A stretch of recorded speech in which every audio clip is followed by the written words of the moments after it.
নমস্কার। বিশ্বকবি রবীন্দ্রনাথ ঠাকুরের গীতাঞ্জলি কাব্যগ্রন্থের অন্তর্গত কবিতা ধুলা মন্দির। ভজন পূজন সাধন আরাধনা সমস্ত থাক পড়ে, রুদ্ধ দ্বারে দেবালয়ের কোণে কেন আছিস ওরে?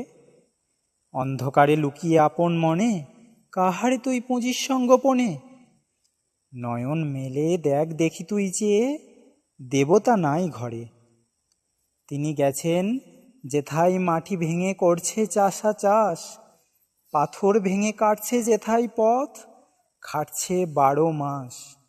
রৌদ্র জলে আছেন সবার সাথে, ধুলা তাহার লেগেছে 2 হাতে। তারই মতন সূচি বসন ছাড়ি আইরে ধুলার পরে। মুক্তি ওরে, মুক্তি কোথায় পাবি?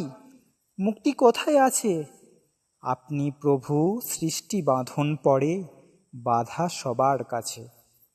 রাখরে ধ্যান থাকরে ফুলের ডালি, ছিরুক বস্ত্র লাগুক ধুলাবালি। কর্মযোগে তার সাথে এক হয়ে ঘর্ম পড়ুক ঝরে। নমস্কার।